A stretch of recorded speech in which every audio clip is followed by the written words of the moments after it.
With the Cuphead DLC finally being released after 4 years of waiting, we are finally able to see all the work and love that has been put into this game after years of waiting for it. And honestly, it was worth the wait in my opinion. Everything from the bosses to the smooth animation all the way to the music, everything in this DLC is absolutely levels above everything in the first game, and it's amazing to finally see the product and see the love and effort Studio MDHR put into this game. So I just want to say thank you to them for making such an incredible game for us to enjoy, and I'm sad to see the franchise go. But what a way to end it all off with an amazing game like this, and it's just spectacular.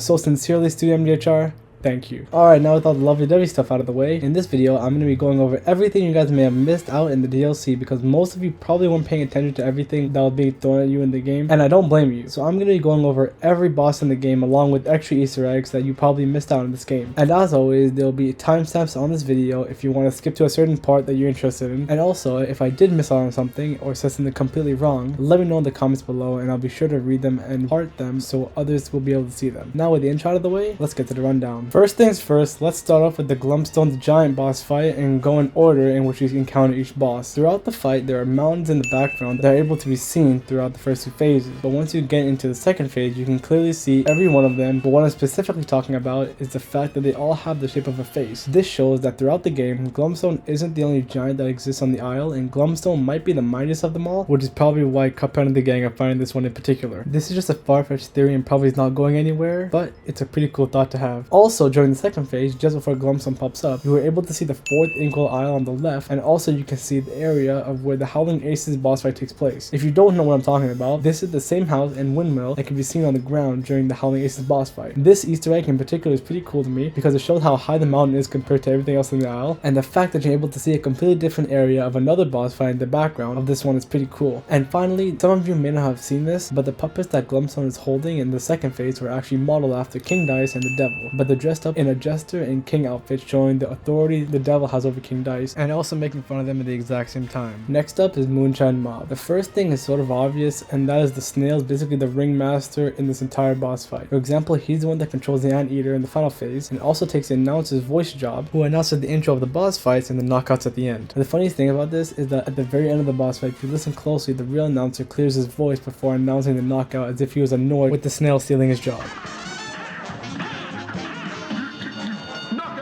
The next thing that'll be probably obvious to people who are diehard fans of the game is that the spider that actually appears in the boss fight is actually an unused boss fight that was meant to be in the original game but ended up fortunately being used in this one. Here's a comparison of how he was supposed to look in the original game versus how he looked in this game. Now for the thing that most diehard fans will know about is that the second phase of the fight was also an unused boss fight that was supposed to be in the original game as well and was brought back into this game. The boss fight was actually originally supposed to be one of the boss fights you fight in King Dice's Gauntlet, but was scrapped and now appears in the DLC, which is really cool. You could say that this boss fight for a long time fans who wanted to see a lot of this unused content from the original game come to life, and now they have the chance to see it, experience it. Alright, I'm going to speak on Sheriff Winchester, Mortimer Freeze, and Howling Aces all at once, since these two don't really have that many Easter eggs to them. First off, you guys can check out some of my other videos on my channel about the Mortimer Freeze boss fight, where I speak on this fight in greater detail since it was only boss before the game's release to have their fight revealed. And as for Sheriff Winchester, the only thing I found, which was purely by luck, was a glitch where I believe if you time your ult at some point in the second phase of the fight, she actually gets stuck in the animation and won't move until you defeat the boss.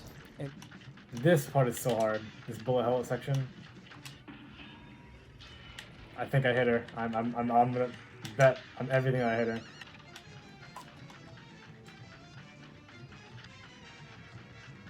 What's going on here? Is that a glitch? Oh, I found a glitch. I found a glitch. I found a glitch. You know what? We're gonna. Is it actually working though? I think so. Well, I don't know. Hold on, I'm gonna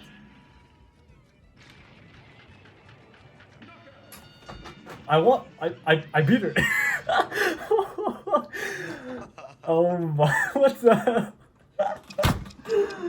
Oh my, that's funny. That's funny. And this is very similar to the King Dice glitch, where if you ult while he's releasing his cards, he'll become stuck in the animation the next time he starts shooting his cards, but no cards will actually come out of his hand, so you'd be able to beat him in that phase unharmed. And finally, in the Howling Aces boss fight, there's actually a hidden phase where you can get in the second phase of the fight, and the phase only triggers if you manage to pop each of these flying dog jetpacks without killing them. And by pop, I mean when you see black smoke coming out of the jetpack instead of the white smoke when the phase begins. This then triggers the secret phase of the fight. It is basically basically the last phase of the fight, but a bit easier. It just turns the entire phase into a bullet hell section where you can only damage the boss by attacking the female dog to be able to beat this boss. This is essentially all that happens in this fight, but if I miss something completely in this fight, or in any other fight for that matter, leave them in the comments and I'll be sure to check them out. Moving on to the King's Gauntlet, there's nothing really much to be said about these bosses other than the beginning of the fight, the screen flashes on guard instead of wall up as usual, and also you're able to deduct which piece you're facing by there being a picture of the actual chess piece located somewhere in the background of each fight. For example, in the Pawn and Knight fights, there are pictures located in the middle of the screen, while the bishop is located on both sides of the screen near the edges. Alright, let's take a break for a second. If you're enjoying this video so far and want to see more content like this in the future, don't forget to smash that subscribe button because we are on our way to 2,000 subscribers. I really appreciate all the support you guys have been giving me in the past videos, so I just want to say thank you to all of you guys for enjoying the content I've been putting out, especially videos like these which take the most amount of effort out of all the content I put out. So once again, thank you. And with that, the break is over. All we have left is the secret boss, the final boss, and some obscure secrets hidden throughout the game. So let's get to it, shall we? First, let's go over the secret boss. I did make a video going in full detail about how to gain access to this boss, but I'm just going to explain it briefly here. If you want to check out that video, it'll be linked in the description below. Alright, how to gain access to the boss fight. All you have to do is purchase the broken relic from the shop for 1 coin, then speak to the 3 climbers near the mountain on the podium, and they'll give you hints as to which gravestones in the graveyard to interact with, and in what order. Everyone's hints are unique, so you can only use the hints provided to you in your game. But once you correctly interact with them, the middle gravestone will light up and you'll be able to interact with it. It will give you a choice whether or not to take a nap. Press yes and it will take you to the boss fight. Alright, with the explanation of how to actually get to the boss fight out of the way, let's get into the things you missed. First of all, something most of you may have seen once you say yes to the nap is that in the loading screen, the hourglass is usually full of energy and doing flips is now destroyed on the ground. Yeah, unfortunate, but that's what you get when you fuck around with cursed relics. The second thing that most of you probably missed is that after you get the cursed relic, if you defeat 7 bosses with the cursed relic being equipped, it becomes the divine relic, and this gives you access to multiple shots and charms during boss fights, while also healing you with parries, which is kinda overpowered if you ask me, but you have to do a lot to even get to this relic, so it seems like a worth reward. Another thing is that the angel and demon that you see in this boss fight are actually designed after the devil, and there's actually a good explanation for this. Let me ask you a question. Did you know that the devil himself actually appears in this boss fight?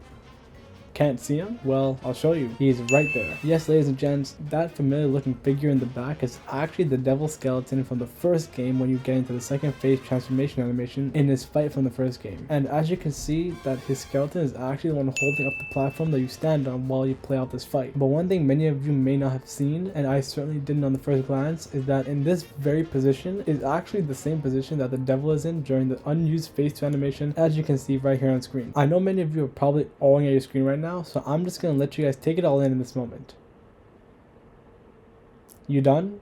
Good. Let me know in the comments if you guys picked up on this little Easter egg. Now let's get to the final boss and end this video. As you all know, Chef Saul Baker is actually the twist final boss at the end of the game, which I called, and I give myself full credit for because a lot of you guys in the comments try to play it off as if it wasn't going to happen and then it ended up actually happening. So I'm going to give myself and all of you who predicted it as well full credit for that. But the only thing at the moment that I could possibly find out about the Saul Baker boss fight is firstly, you can see Cuphead trapped in his little jar in the background of the entire boss fight, which is pretty cool. And secondly, the only ingredient out of all of them that he doesn't use in the first phase of the fight are the pineapple mints, which he uses in the second phase of the fight. And that's pretty much it. I would have expected more little stuff to be hidden around in the background of this fight, since it is the final boss after all, but maybe I missed some stuff. So let me know in the comments if I did. And also, the animation of the fight basically steals the show anyways, and it's absolutely amazing, and it shows that they did not slack off one bit on this game, so I'm not mad about any Easter eggs not being there at all. I absolutely love this boss fight. It's probably the best looking boss fight in the game, next to Howling Aces in my opinion. But since I don't want to end this video off just like that, I'm gonna toss an extra Easter egg that you may have missed during the game and you probably haven't seen. The first one is if you talk to the cactus NPC, she'll talk to you about some veggies. This means that you'll have to go back and beat every boss in the base game as Miss Chalice. After you do this, you can come back to her and she'll give you a new skin in the filter section of the settings. The filter makes Miss Chalice gold and is a reward for completing every boss as Miss Chalice. Another one is if you go to the devil as Miss Chalice and choose to give over the soul contracts, Miss Chalice as well becomes evil, and as you can see on screen right now, she's just as terrifying as the cups are when they give over their souls. There are also hidden paths such as the two seen on screen right now. One goes behind the waterfall towards the top of the map, while another in the same section goes behind the bakery to find a secret coin. The last Easter egg is if you use 2-player mode and both players equip the astral cookie, an animation will play out in the game when you enter the boss fight that is shown on screen right now. It is completely random as to who will be playing as Miss Chalice, but it's a pretty funny Easter egg if you ask me. And with that, we have reached the end of the video. I hope you all have enjoyed this video, and I hope you guys have been enjoying the game so far with however far you guys have made into the game. In my opinion, this this game was much harder than the original, and everything about it was just levels above as well. So as always, at the end of every video, I hope you all have an amazing rest of your day. Don't forget to subscribe, like for more content like this. I hope you all enjoy the rest of the game. Stay safe, stay healthy, and I'll see y'all next time.